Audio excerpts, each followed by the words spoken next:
আসসালামু আলাইকুম। প্রিয় দর্শক বন্ধুরা, আপনারা জানেন যে ইদানিং একটি বিষয় ভাইরাল হয়েছে, সেটা হচ্ছে দীপ্তি চৌধুরীর বিয়ে। কিছুদিন আগে সে একটা সাক্ষাৎকারে বলেছিল যে তার বিয়ের কোনো পরিকল্পনা নাই, আপাতত সে বিয়ে করবে না।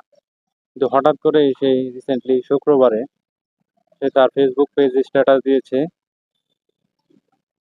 তার বিয়ে, এবং তার বিয়ের ছবি দেখেন উপরে, তার বিয়ের ছবি উপরে পোস্ট করেছে। এবং সে বলেছে যে সে দোয়া চেয়েছে সবার জন্য, সময় সামনে আনা সম্ভব হয় না। যাক, দীপ্তি চৌধুরী বলছে কিছুদিন আগে যে না, আমার কোনো পরিকল্পনা নাই, আপাতত বিয়ে শাদী করবো না। আচ্ছা, আরেকটা বিষয় সে সবচেয়ে বেশি ভাইরাল হয়েছে যেটা, দীপ্তি চৌধুরীর স্বামীর নাম হচ্ছে মোস্তাক। তার থেকে বয়সে প্রায় অর্ধেক বড়। দীপ্তি চৌধুরীর বয়স হচ্ছে প্রায় 23 চলে, আর মোস্তাকের বয়স 45।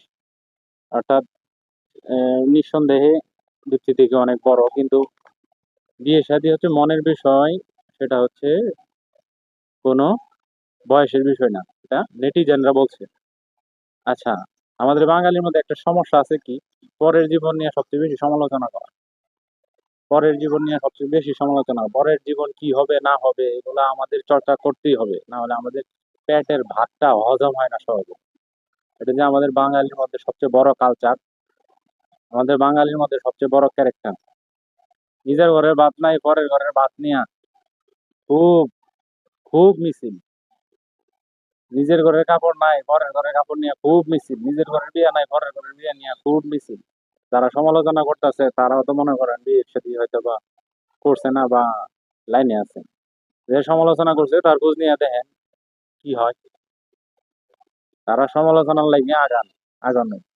আচ্ছা যাক, সে জুলাই যুদ্ধের মধ্যে সে বিভিন্ন ভাবে অ্যাটেন্ড করছে, বা সে বিভিন্ন উপস্থাপিকা, সে মূলত একটা বিতর্কিত বা সমালোচনা আলোচনার মধ্যে দীপ্তি চৌধুরী আছে, যেন সবাই চিনে। মানে দীপ্তি চৌধুরী বিয়ে করছে, বিয়ে হচ্ছে আল্লাহ তাআলার একটা ফরজ কাজ। তো আল্লাহ তাআলা ফরজ কাজ বান্দার মধ্যে খরচ হিসেবে জারি করছে, খরচ কাজটা সে করছে। এই জন্য তাকে অসংখ্য ধন্যবাদ আমরা অ্যাপ্রিসিয়েট জানাইতে পারি, অথবা তাকে প্রশংসা করতে পারি, দাম্পত্য জীবন সুন্দর হোক, দাম্পত্য জীবন আরো সুখী হোক।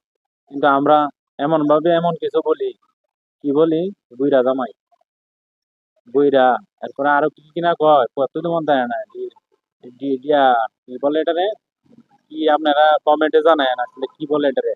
এই বুড়া যদি বিয়ে করে, অল্প বয়সী মেয়ে যদি বুড়া বিয়ে করে, তাহলে এটাকে কি বলে, যেমন তৃষা, আরেক মোস্তাক আছে, অনেকে এটার সাথে এটা অ্যাড করে দিছে, দেখেন